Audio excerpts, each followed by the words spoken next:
और एक्सपर्ट को जोड़ लेते हैं। हमारे साथ जुड़ गए हैं सेंट्रम ब्रोकिंग के नीलेश जैन। नीलेश जी, बहुत शुक्रिया आपका समय देने के लिए।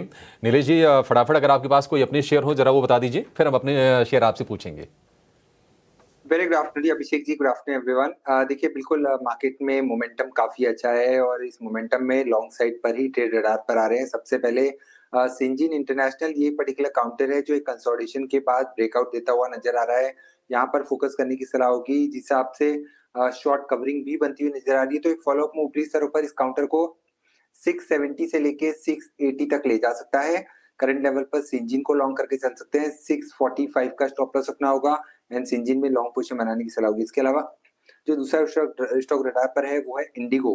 देखिए इंडिगो ने आज एक नए ब्रेकआउट की तैयारी की है, नया ब्रेकआउट इनफैक्ट दिया है और एक नए रिकॉर्ड हाई पर ये काउंटर पहुंच चुका है। इंडिगो का स्ट्रक्चर और अंडरटोन काफी स्ट्रांग है।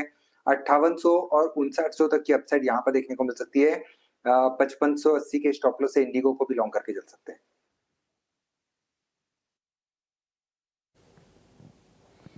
ठीक है, 55 से 80 के स्टॉप लॉस के साथ इंटरग्लोब के भी लॉन्ग करने की सलाह है। ठीक है, नीलेश जी से कुछ और शेयरों के बारे में चर्चा करेंगे, लेकिन उसके पहले ये जान लेते हैं कि आज अगर आपको ऑप्शंस में ट्रेड करना है तो मौके कहाँ पर हैं दमदार। लेकर आएंगे ऑप्शंस के चैंपियन को।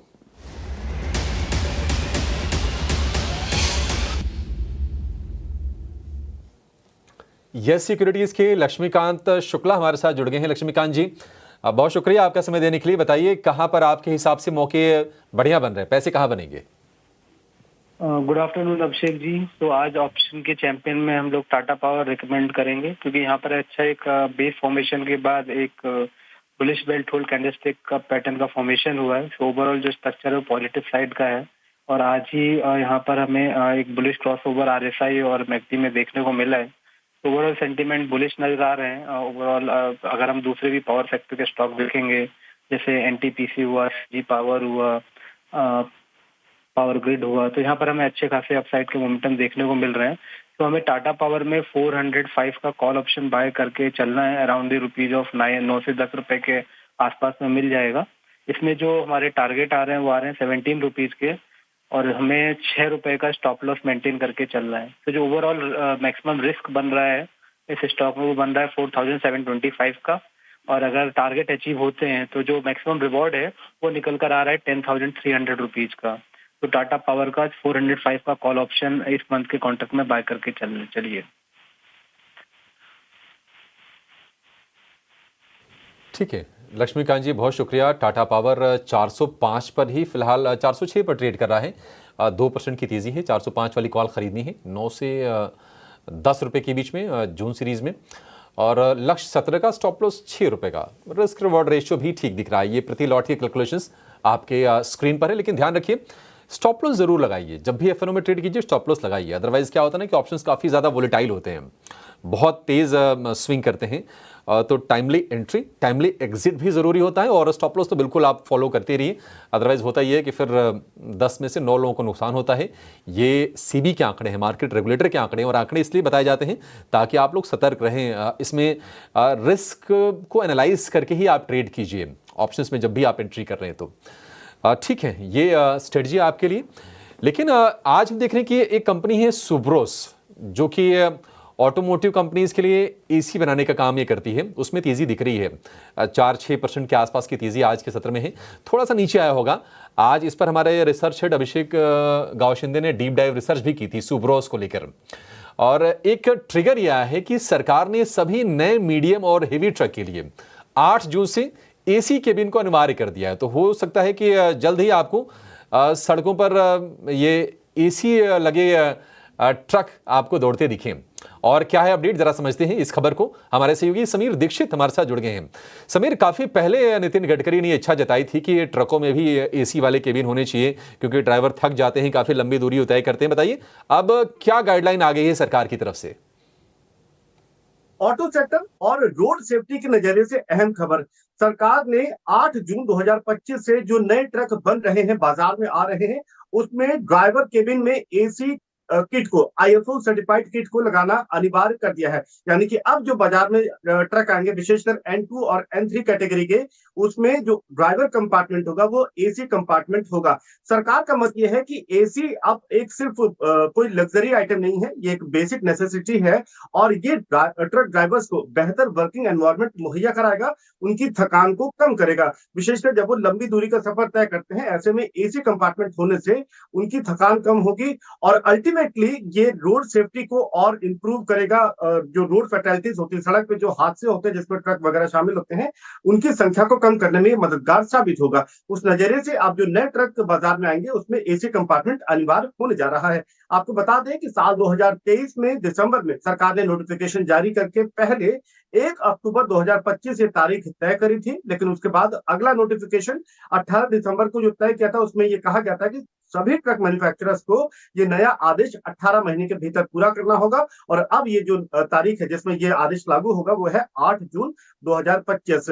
हालांकि ट्रक मैन्युफैक्चरर्स की तरफ से तर्क दिया गया था कि इसके चलते उनकी जो प्रोडक्शन कॉस्ट है उसमें तकरीबन 2 से 2.5% का इजाफा होगा। यही नहीं, ट्रक का जो एवरेज है, रनिंग एवरेज है, उसमें भी इंपैक्ट पड़ेगा तकरीबन 2 से 5% का। हालांकि सरकार और अब दोनों ही ट्रक मैन्युफैक्चरर्स भी इस बात पर सहमत हो गए हैं कि ये जो इंपैक्ट है, शॉर्ट टर्म में भले ही आपको इंपैक्ट नजर आए, लेकिन लॉन्ग टर्म में ये बेनिफिट करेगा न सिर्फ ट्रक ड्राइवर्स के लिए बल्कि रोड सेफ्टी को इंप्रूव करने के लिए भी। ठीक है, 8 जून से ये लागू हो भी गया है, अनिवार्य कर दिया गया है इसको। अब जो भी नए ट्रक्स हैं तो होगा ये कि जो सेकंड हैंड मार्केट है ट्रकों का, जिनको लेकर अभी ये रूल अप्लीकेबल नहीं है, शायद उनके भी दाम बढ़े हैं, ये अलग चीज़ है। लेकिन राजेश जी, आप इस डिसीजन को किस तरह से देख रहे हैं?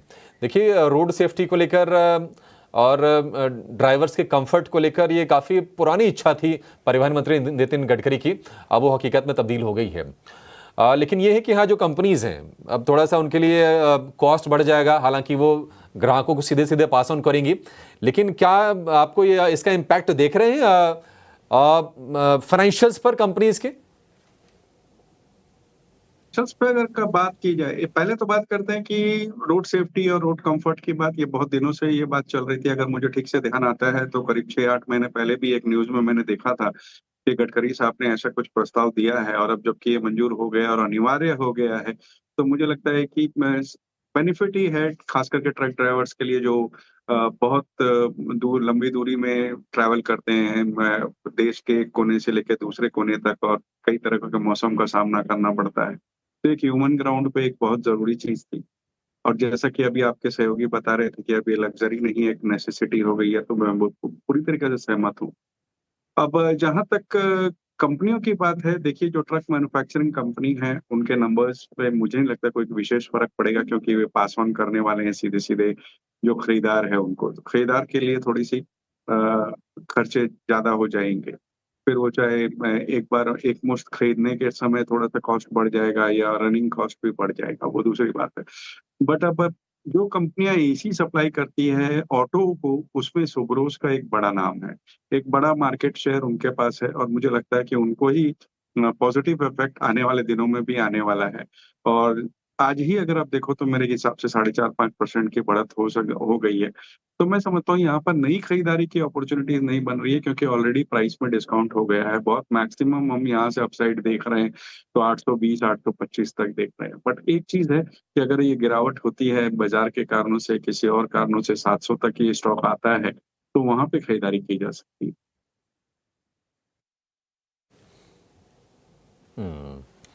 ठीक है, महीने भर पहले 600 रुपये के आसपास का भाव था सुब्रोस में। मतलब कई बार ना लोगों को भनक लग जाती है कि क्या होने वाला है, और सुब्रोस वहाँ से देखिए 600 से चलते चलते 800 के आसपास पहुँच गया। 780 का भाव है, महीने भर में 30% के आसपास की तेज़ी हो चुकी है सुब्रोस में। तो आपको थोड़ा अगर नीचे मिले तो बढ़िया है, 700 के आसपास अगर मिल जाए तो अच्छा है। फिर 5,000 करोड़ रुपये के आसपास के मार्केट कैप है, छोटी कंपनी है ये। लेकिन हाँ, जिस सेगमेंट में है उसके लिए न्यूज़ ये अच्छी है, तो उसके दम पर इसमें तेज़ी यहाँ से और होने की उम्मीद है। चलिए छोटे से ब्रेक के लिए रुकेंगे, ब्रेक के बाद जब लौटेंगे तो मार्केट एट 3 होगा। अभी तक बाजार में क्या हुआ ये समझने की कोशिश करेंगे, और कुछ और बढ़िया स्टॉक्स हम अपने एक्सपर्ट से डिस्कस करेंगे। BTST के ट्रेड्स भी होंगे, आप कहीं जाएगा नहीं।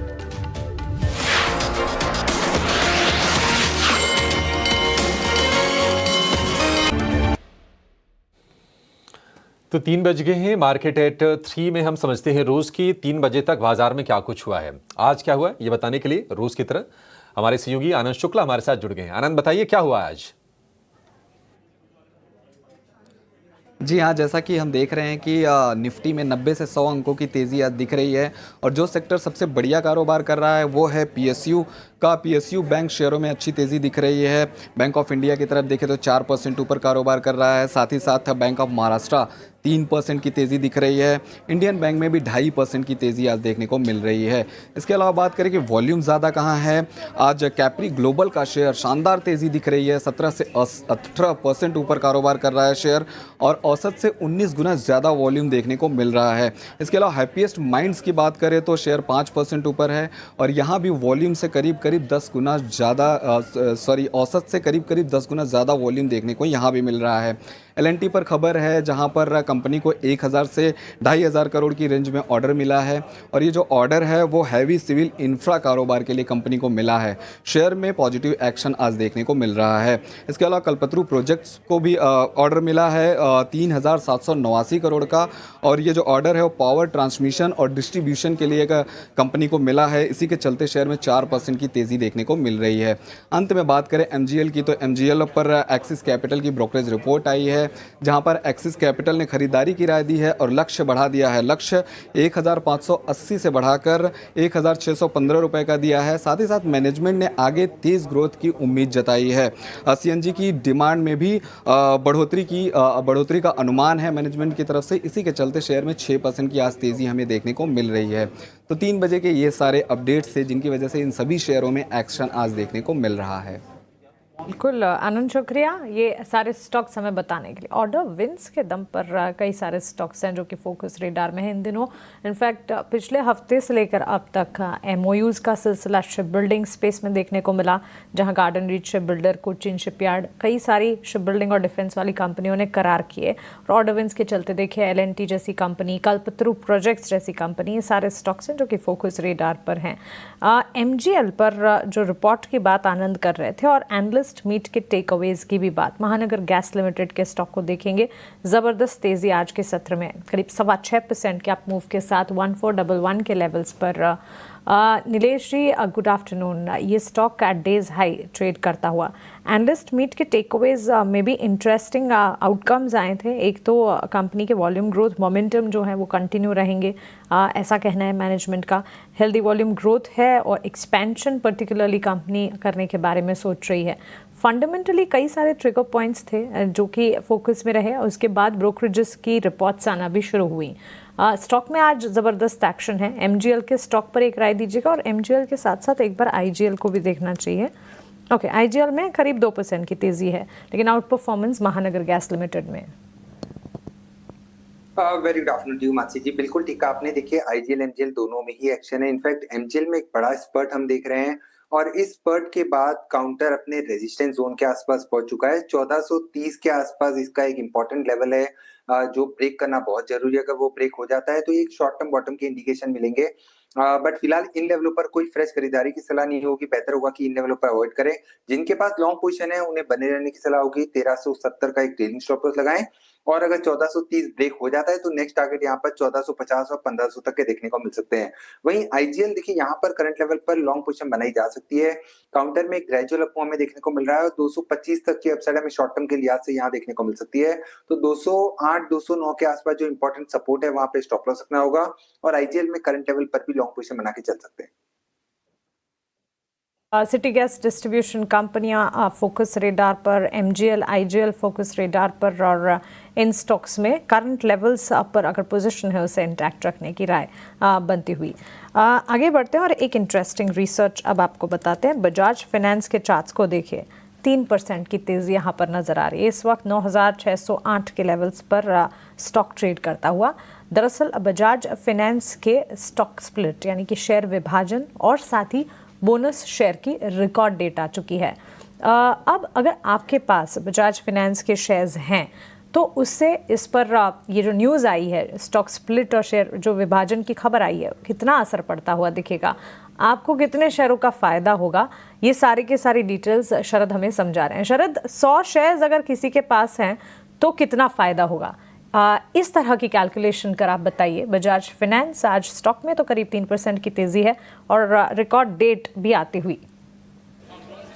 जी बिल्कुल, बजाज फाइनेंस की बात करें तो इम्पोर्टेंट बात है, जो रिकॉर्ड डेट है वो देख लीजिए, ध्यान से नोट कर लीजिए, वो है जून 16 को, यानी कि इस रिकॉर्ड डेट पे आपको ये शेयर होल्ड करना है, तब आप शेयर स्प्लिट और बोनस इशू दोनों के लिए एप्लीकेबल हो गए। लेकिन शुरुआत करते हैं 100 शेयर से। अगर आपके पास 100 शेयर है बजाज फाइनेंस के, तो ये जो सबसे पहले 1:2 का शेयर विभाजन होगा। शेयर विभाजन को बोलते हैं शेयर स्प्लिट। ये जो है आपके 100 शेयर जो है 200 शेयर हो जाने वाले हैं। ऑफ कोर्स इसके जो भाव है वो 4800 का हो जाएगा, अगर अभी करंट मार्केट प्राइस 9600 लेके चले तो। अब आता है बोनस इशू। बोनस इशू का रेशियो है 4:1, यानी कि अगर आप एक शेयर होल्ड कर रहे हैं तो आपको 4 शेयर और मिलेंगे। अभी आपको जो है 200 शेयर आपके पास है, पहले 100 शेयर थे, शेयर स्प्लिट हुआ, अब 200 शेयर आपके पास आ गए हैं। अब इसमें आप कहिए 4:1 का रेशियो लगेगा, यानी कि आप कह सकते हैं कि 400 शेयर इंटू, आप कह सकते हैं 200 शेयर्स इंटू 4, तो वो होगा 800 शेयर। अब याद रखिए ये फ्री ऑफ कॉस्ट आपको मिल रहा है, इसका मतलब 800 शेयर आपके पास ऑलरेडी है बोनस से और 200 शेयर जो एग्जिस्टिंग है, तो टोटल 1000 शेयर जो है आपको मिलने वाला है करंटली। अब ये 1000 शेयर की मार्केट प्राइस क्या रहेगी, इसको एडजस्टमेंट किया जाएगा। एक शेयर स्प्लिट का एडजस्टमेंट होगा, एक बोनस इशू का एडजस्टमेंट होगा। ये एडजस्टमेंट जो है आप कह सकते हैं 10 से डिवाइड कर सकते हैं अगर सिंप्लीफाई करें तो करंट मार्केट प्राइस जो है एडजस्टमेंट के बाद लगभग 960 रुपये का हो जाएगा और आपके हाथ में 1000 शेयर रहने वाले रहेंगे बजाज फाइनेंस के। ओके, सो चलिए, 1 का 4 शेयरों में विभाजन और इसके आपके पोर्टफोलियो में किस तरह के इम्पैक्ट पड़ते हुए दिखेंगे, ये सारा कुछ शरद हमें बताते हुए, और स्टॉक में खबर के साथ साथ ही एक मूव आना शुरू हो चुका है। बजाज ट्विंस पर ही नज़र डाल लेते हैं। बजाज फाइनेंस में तो आज इस खबर के चलते एक मूव देखने को मिला है, लेकिन फिनसर्व आज के सत्र में अगर देखेंगे, बजाज फिनसर्व में कोई बड़ा मूव इस वक्त नहीं नज़र आ रहा है। 1.5% की तेज़ी, लेकिन ऊपरी स्तरों से फ्रिजल आउट भी हुए हैं गेंस। हरीश, एक बार आपसे जानना चाहेंगे, Bajaj finance, Bajaj Finserv, news flow का इम्पैक्ट तो नज़र आएगा ही आने वाले दिनों में, लेकिन आ जाए इस तेज़ी के पीछे टेक्निकली चार्ट्स क्या कुछ कह रहे हैं? Harish ji, please unmute yourself.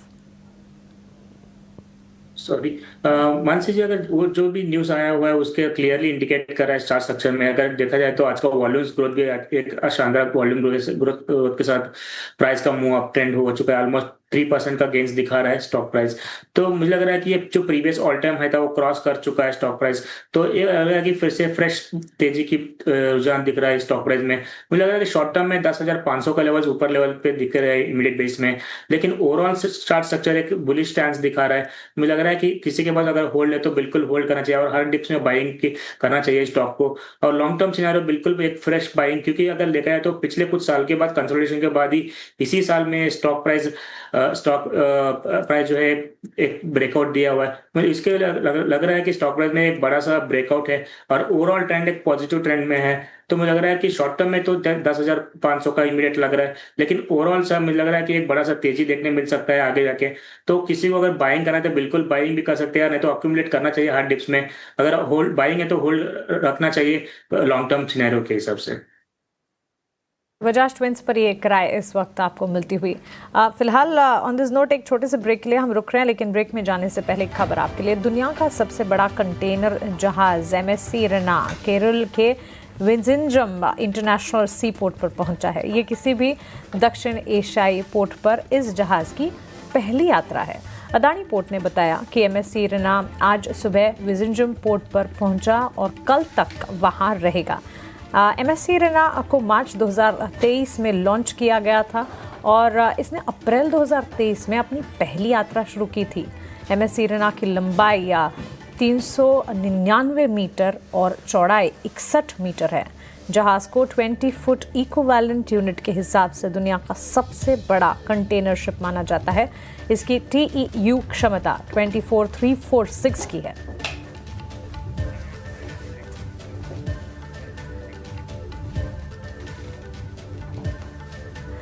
एक छोटा सा ब्रेक और जल्द वापस लौटेंगे। क्यूज आपको बताएंगे, बने रहें।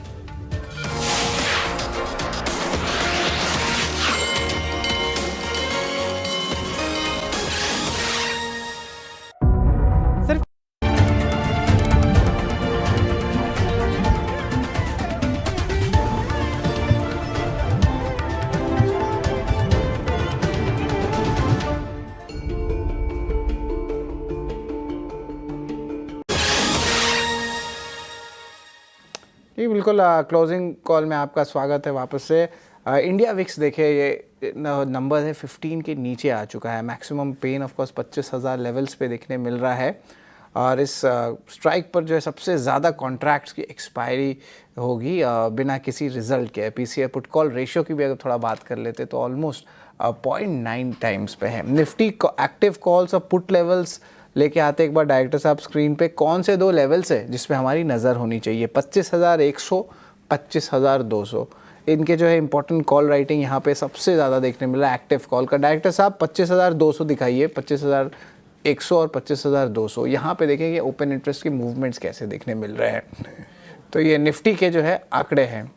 मैक्सिमम ओपन इंटरेस्ट की बात करें तो ये 26,000 लेवल्स पे है। एक्टिव पुट्स कहाँ पे, उस पर भी नज़र डालते हैं। 25,100 और 25,000, इन दोनों लेवल्स पे जो है हमें एक्टिव पुट्स देखने मिल रहा है। जो मैक्सिमम ओपन इंटरेस्ट है पुट का वो लगभग 25,000 का है। देखिए आपके स्क्रीन पे दिख रहा है यहाँ पे ओपन इंटरेस्ट में कैसे इंपॉर्टेंट चेंजेस आ रहे हैं। तो ऑफकोर्स मार्केट कंसोलिडेशन पे गैप अप ओपनिंग के बाद और पुट राइटिंग की बात करें तो यहाँ पे एक सपोर्ट देखने मिल रहा है। तो आप देख सकते हैं चेंज इन ओआई में पे ऑलमोस्ट 73% का ओपन इंटरेस्ट में चेंज आया है। तो ऑफकोर्स पुट एरिया पे भी जो है हमारी मोमेंटम ज़रूर रहेगी। लेकिन चलिए बाज़ार पे वापस आ जाते हैं। एंड ऑफकोर्स सबसे पहले तो मैं बात करूँगा राजेश जी से कि ऑफकोर्स जो मार्केट्स जिस तरह प्ले आउट हो रहा है, इंटरेस्ट रेट सेंसिटिव स्टॉक से मूवमेंट आ गया, अब धीरे धीरे करके बाकी सारे सेगमेंट्स में आ रहा है। कौन सा सेगमेंट अभी चला नहीं है जो आपको लगता है अब चलेगा? बिकॉज अभी हमने मोस्ट ऑफ द सेगमेंट्स में जो अच्छी मूवमेंट देख चुकी है, लेकिन कोई तो कुछ सेगमेंट होगा, कैश का हो या एफएनओ सेगमेंट का हो, जो अभी चला नहीं है और अब जो है बाजार की नज़र आ रही है। ऑफकोर्स लाइफ इंश्योरेंस स्टॉक्स हमने पहले डिस्कस कर लिए, तो इसके अलावा कुछ और है क्या राजेश जी आपके पास? शरद जी, आपने कहा कि प्राय सारे ही स्टॉक्स, प्राय सारे ही सेक्टर्स में अच्छी खासी मूवमेंट हम लोग देख चुके हैं। बट खास रेट सेंसिटिव से लगे हुए स्टॉक्स की बात की जाए तो मुझे लगता है हाउसिंग फाइनेंस एक ऐसा एरिया है जहां अभी भी उतनी बढ़त नहीं हुई है जितनी कि दूसरे एनबीएफसी में हो गई है। और हाउसिंग फाइनेंस की खास बात की जाए तो इसमें कई कारण हैं। एक तो जिस तरीके से हम देख रहे हैं प्रॉपर्टी के स्टॉक्स में या प्रॉपर्टी की जो डील्स हो रही हैं उसमें जिस तरह की बढ़त बनी हुई है। दूसरी, जब रेट में इतनी बड़ी कटौती हुई है, 1% के आसपास के 1% रेट कट, 100 बेसिस पॉइंट की रेट कट पिछले 3 बार को लेकर के हो गई है, तो जाहिर सी बात है कि रियलिटी में फर्क पड़ेगा। और रियलिटी एज ए प्ले अगर आप देखा जाए तो थोड़ा सा रिस्की होता है रिटेल इन्वेस्टर्स के लिए। लेकिन हाउसिंग फाइनेंस कंपनीज को अगर देखा जाए तो उसमें सबसे बड़ी company obviously LIC housing finance है, जहां हमें लगता है कि वैल्यूएशन बहुत सस्ते हैं। पिछले साल के नतीजों के हिसाब से देखें तो 10 से भी कम की पी पे ट्रेड कर रहे हैं, अच्छी पेरेंटेज को बिलोंग करते हैं, एडवांसेस अच्छे बने हुए हैं, और जो भी डिसबर्समेंट हुए हैं अच्छे हुए हैं। खास करके रिटेल लोन्स में इनकी बहुत अच्छी पकड़ बनी हुई है, और मुझे लगता है जिस तरह की डिविडेंड आउटपुट है और पेरेंटेज है उसको देखते हुए यहाँ पे बिल्कुल नजर रखनी चाहिए। इसके अलावा second largest housing finance company अगर कहा जाए तो बजाज हाउसिंग फाइनेंस की है, और पिछले 6 सालों में जिस तरह के मल्टी फोल्ड ग्रोथ इसने दिखाई है उसे देखते हुए, एयूएम के देखते हुए, चौथी तिमाही में जो 54% के आसपास बॉटम लाइन में जंप देखी गई थी, उसे देखते हुए मुझे लगता है ये अच्छा प्ले साबित हो सकता है। तो ये 2 स्टॉक हमारे रडार पे हैं, एलआईसी हाउसिंग फाइनेंस का और बजाज हाउसिंग फाइनेंस का। तो ये 2 स्टॉक्स हैं और ये सेक्टर है जहां हम नजर रखने की सलाह दे सकते हैं। एक स्मॉल कैप स्टॉक है एसईपीसी, यहाँ पे इतने अच्छे बाजार में स्टॉक जो है लगभग 6% से ज़्यादा की गिरावट आई है। और यहाँ पे देखिए ट्रेडर्स वॉल्यूम में भी हैवी सेलिंग देखने मिल रहा है। स्टॉक ऑलमोस्ट अब 7% गिर चुका है। स्टॉक जो है ऑफकोर्स प्रेशर में भी आ रहा है। सुनने में आया है कि कंपनी जो है आप कह सकते हैं राइट्स इशू जो है यहाँ पे खुली है, लेकिन लग रहा है कि कोई टेकर्स नहीं है दिख रहे हैं। तो ऑफकोर्स सेलिंग प्रेशर जो है स्टॉक में देखने मिल रही है, और ऑफकोर्स मोमेंटम भी नहीं है। तो यानी कि राइट्स इशू में जो है भरने में टेकर्स ज़्यादा नहीं आ रहे हैं, ब्रोकर्स कह रहे हैं। तो इस पे जो है वे राय जो है ऑफकोर्स श्रीकांत जी बताएं एसईपीसी टेक्निकल चार्ट्स में कैसा लग रहा है? ऑलमोस्ट भारी गिरावट से गिरा है आज।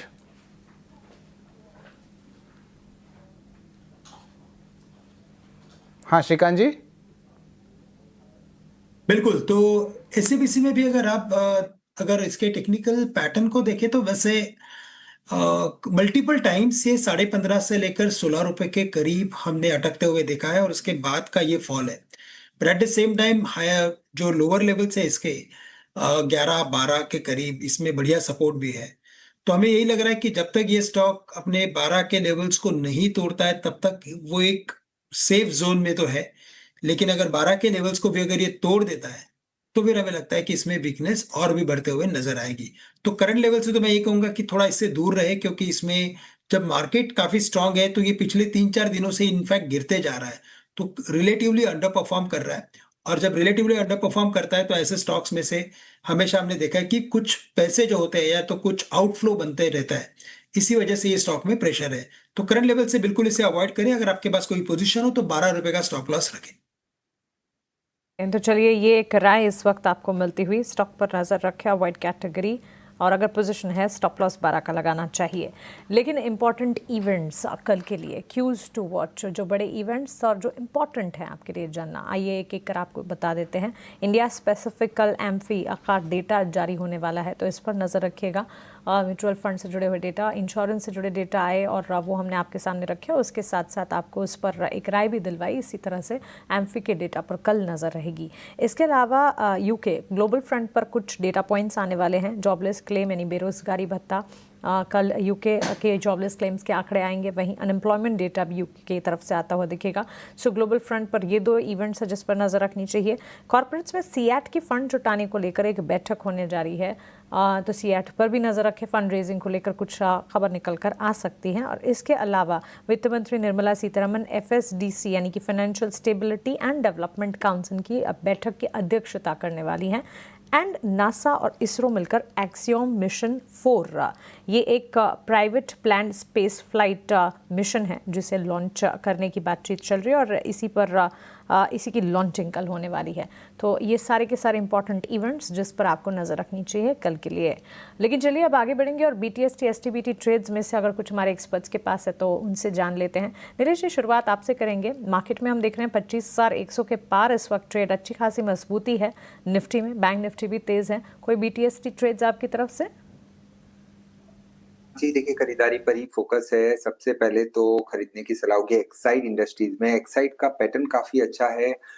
एक काफी लंबे समय से ये पर्टिकुलर काउंटर कंसोलिडेशन जोन में फंसा हुआ था। ऑलमोस्ट 6 मंथ्स लंबा कंसोलिडेशन चला है एक्साइड इंडस्ट्रीज का। अब जिस हिसाब से ब्रेकआउट आया है, बड़े टारगेट यहाँ पर निकल के आ रहे हैं। शॉर्ट टर्म के लिहाज से 412 416 के लेवल्स देखने को मिल सकते हैं, बट पोजिशनल लिहाज से काउंटर में पोटेंशियल है कि 425 तक के मूव भी दिखा सकता है। बट फिलहाल के लिए 416 के छोटे टारगेट को ध्यान में रखे इस पर्टिकुलर काउंटर को लॉन्ग ट्रेड लेके चल सकते हैं। 394 का यहाँ पे स्टॉप लॉस रखना होगा। वहीं जो दूसरा स्टॉक हमने ऑलरेडी रिकमेंड किया है, जस्ट रिआइटेट करूंगा, वो होगा इंडिगो का। क्लोजिंग काफी अच्छी यहाँ पर देखने को मिल रही है। एक फॉलोअप मूव इस पर्टिकुलर स्टॉक को एक नए रिकॉर्ड हाई, फर्दर नए रिकॉर्ड हाई की तरफ ले जा सकता है। 5,850 से लेके 5,900 तक की अपसाइड यहाँ देखने को मिल सकती है। तो 5,580 के स्टॉप लॉस से इंडिगो को भी लॉन्ग ट्रेड लेके चल सकते हैं। कि शुरुआत में इंडिगो पर दोनों टेक्निकल और फंडामेंटल नज़रिया हमने लिया था, और स्टॉक का BTST का कैंडिडेट भी बनता हुआ 4% की तेज़ी है नीलेश जैन के रेडार पर। और एक्साइड इंडस्ट्रीज में 2% के गेंस है, यहाँ पर भी BTST के मौके बन सकते हैं। श्रीकांत जी, आप बताइए, आपकी तरफ से कोई BTST ट्रेड?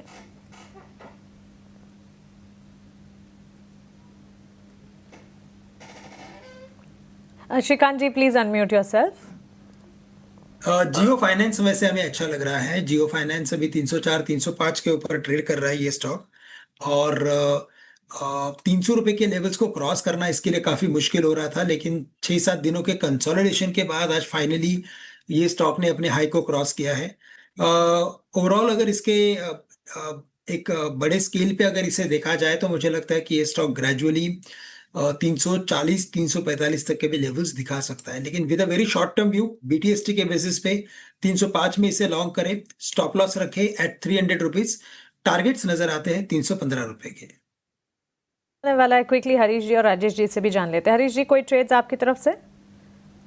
बिल्कुल मानसी जी, एक ट्रेड मेरे इस रडार पे है जो मुझे लग रहा है कि कैपिटल गुड्स में मोमेंटम बिल्टअप हो रहा है, और कैपिटल गुड का स्टॉक है सीमेंस में बाय करने की राय है। आज का लॉन्ग फ्यूचर्स में देखा है तो लॉन्ग बिल्टअप भी हुआ है। तो ओवरऑल मुझे लग रहा है कि स्टॉक एक कंसोलिडेशन से निकल के ब्रेकआउट दे रहा है स्टॉक प्राइस, तो मुझे लग रहा है कि बाय करने की राय है सीमेंस।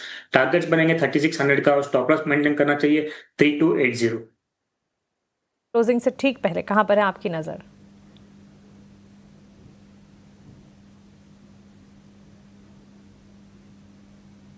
राजेश जी, क्विकली आपकी तरफ से कोई ट्रेड्स? मानसी जी, इस वक्त हम हुंडई पे कॉल देना चाहेंगे। अगर आप देखो तो लिस्टिंग के बाद कुछ हुआ ही नहीं स्टॉक में, बावजूद इसके कि एक शानदार कंपनी है, अच्छा प्रोडक्ट प्रोफाइल है, एक्सपोर्ट मार्केट पे जोर है और अपनी कैपेसिटी एक्सपैंड कर रही है, जो कि इस वक्त 8.1 लाख की कैपेसिटी है, जो कि 10.7 लाख की हो जाएगी 2029 तक। 32,500 करोड़ के आसपास का इनका केपेक्स है, जो कि इंटरनल एक्यूरल से होगा। और एसयूवी मार्केट में अगर आप देखें तो क्रेटा अग्रणी है बाजार में, और जो क्रेटा का ईवी भी आया है वो भी अच्छी तरीके से लिया गया है। वीकेंड पे कुछ नई लॉन्चेस की भी बात करी है कंपनी ने, एक्सपोर्ट पे जोर है। मैं समझता हूँ ये स्टॉक आने वाले दिनों में अच्छे रिटर्न दे सकता है, यहाँ पे ध्यान देना चाहिए।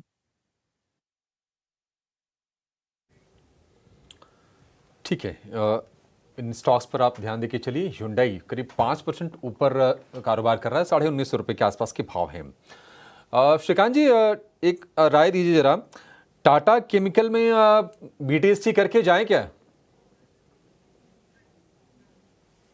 देखिए, वैसे टाटा केमिकल अगर स्टॉक ओवरऑल अगर इसके टेक्निकल पैटर्न को देखिए तो मोस्ट ऑफ द टाइम ये स्टॉक जो होता है वो ट्विस्ट करता है ट्रेडर्स को। अभी अगर आप देखें तो काफ़ी interest I can say extremely on the lower side है। किसी को खास इसमें कोई बड़ी पोजीशंस बनानी नहीं है, तो ये स्टॉक बढ़ते जा रहा है।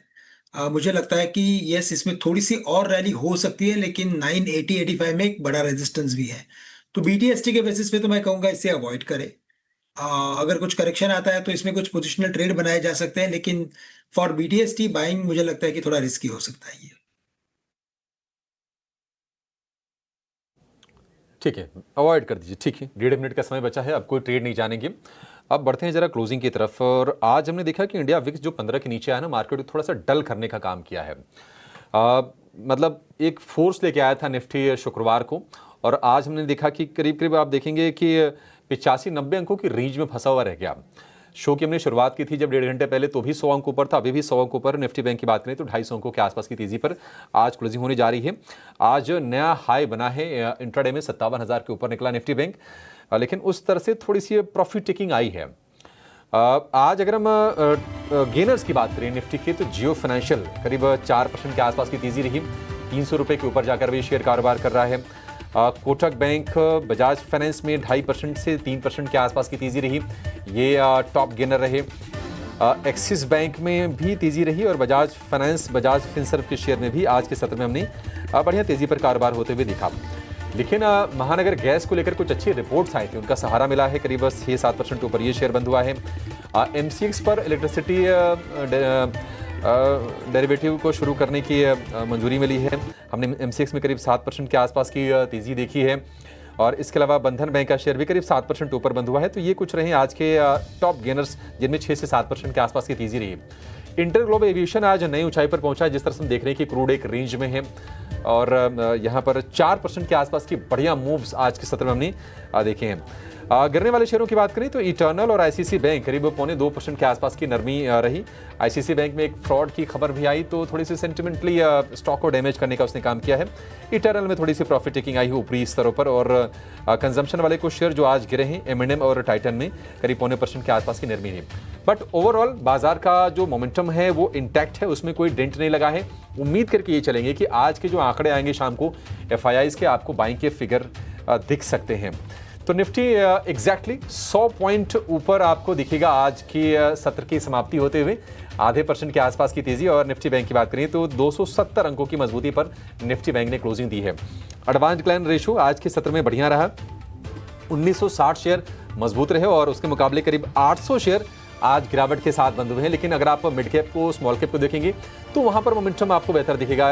इंडेक्स 1% से ज़्यादा के मूव्स दिखाते हुए दिखे, यानी कि फ्रंट लाइन यानी कि निफ्टी बैंक निफ्टी के मुकाबले करीब 2 गुने के आसपास की तेज़ी वहां पर रही। तो ये आज का सत्र रहा। आप देखिए मिड कैप इंडेक्स में 650 पॉइंट की तेज़ी, 1% ऊपर। स्मॉल कैप 100 में 1.5% के आसपास की तेज़ी पर आज की क्लोजिंग होने जा रही है। ओवरऑल एक बढ़िया सत्र कहेंगे, क्योंकि हमने शुक्रवार को बड़ी तेज़ी ऑलरेडी देखी थी आरबीआई के रेट कट के बाद, और आज फिर से वो ट्रेंड का कंटिन्यूएशन हो रहा है। बढ़िया चीज़ ये है कि 25,000 के ऊपर अब निफ्टी टिक रहा है। 25,000 से 24,000 की जो रेंज थी काफ़ी समय बिताया, 25,000 के ऊपर की क्लोजिंग शुक्रवार को आई, और आज 25,100 के ऊपर निफ्टी बैंक ने क्लोजिंग दी है। उसके आसपास ही समय बिताते हुए दिखा, लेकिन हमारे एक्सपर्ट्स मान रहे हैं कि 25,500 यहाँ से बहुत ज़्यादा दूर नहीं होगा और बाजार की मोमेंटम में कोई ऐसी रुकावट आएगी नहीं। निफ्टी बैंक से सपोर्ट मिलता रहेगा आगे भी। चलिए इस शो को यहीं पर समाप्त करेंगे। राजेश जी, श्रीकांत जी, हरीश जी और नीलेश जी, आप सभी का बहुत शुक्रिया आज समय देने के लिए, और हमारे जो दर्शक हैं, हमारे जो व्यूवर हैं, उनकी मदद करने के लिए बढ़िया स्टॉक पिक्स के जरिए। फिलहाल मानसी को, शरद को और मुझे दीजिए आप इजाज़त, लेकिन इतिनो स्वदेश के साथ आप बने रहिए। खबरों का सिलसिला यहाँ पर जारी है। एक छोटे से ब्रेक के बाद कराएंगे हम आपकी कल की तैयारी, आज ही आपकी जाएगा नहीं। नमस्कार।